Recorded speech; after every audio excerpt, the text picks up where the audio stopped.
জয়গুরু। উত্তরা নিরামিষ আহার চ্যানেলে আপনাদের সবাইকে জানাই সাদর আমন্ত্রণ। আজ আমি কাবলি ছোলার পোলাওয়ের রেসিপি নিয়ে এসেছি। আসুন আমি কিভাবে কাবলি ছোলার পোলাও রান্না করি আপনারা দেখুন এবং আমার সাথে থাকুন।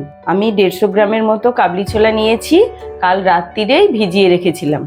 আমি 300 গ্রাম গোবিন্দভোগ চাল নিয়েছি, যতটা চাল নেবেন তার হাফ কাবলি ছোলা।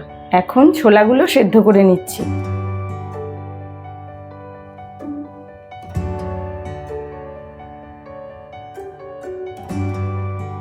অল্প একটু লবণ দিলাম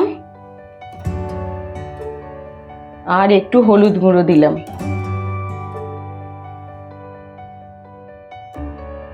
এখন ছোলাগুলো সেদ্ধ করতে দিচ্ছি। এখন চালগুলো আমি ধুয়ে নিচ্ছি।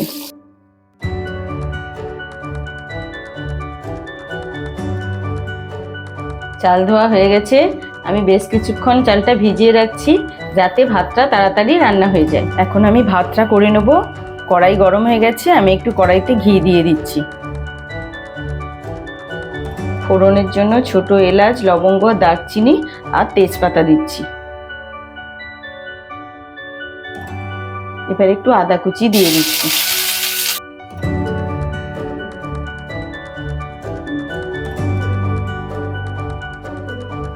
মশলা ভাজা হয়ে গেছে, আমি এবার কড়াইতে জল ঢেলে দিচ্ছি। জল ফুটে গেছে, ধুয়ে রাখা চালগুলো জলের মধ্যে দিয়ে দিচ্ছি।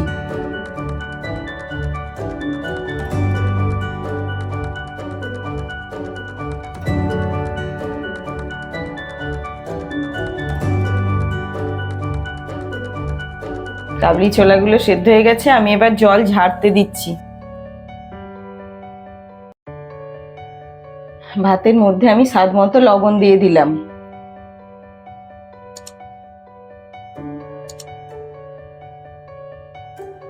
কড়াই গরম হয়ে গেছে, আমি কড়াইতে একটু ঘি দিয়ে দিচ্ছি।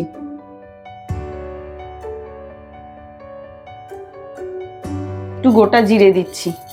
এখন আমি গোটা জিরে ভেজে নিচ্ছি।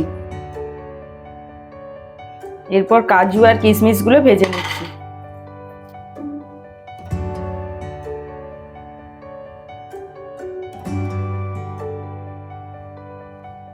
কাজু কিশমিশগুলো ভাজা হয়ে গেছে, দেখুন কিশমিশগুলো কেমন গোল হয়ে ফুলে উঠেছে। এবার সেদ্ধ করা কাবলি ছোলাগুলো দিয়ে দিচ্ছি।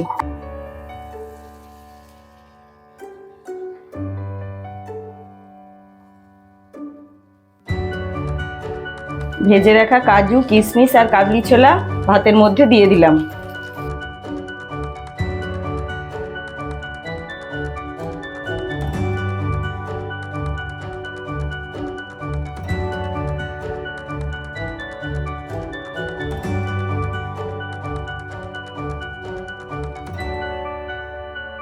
কাবলি ছোলার পোলাও আমার হয়ে গেছে, এবার নামিয়ে নিচ্ছি।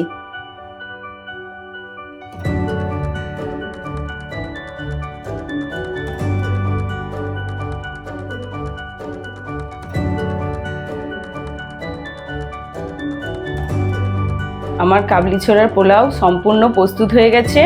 আমার প্রস্তুত প্রণালী কেমন লাগলো অবশ্যই কমেন্ট করে জানাবেন। আমাকে একটু বেশি বেশি করে সাপোর্ট করবেন।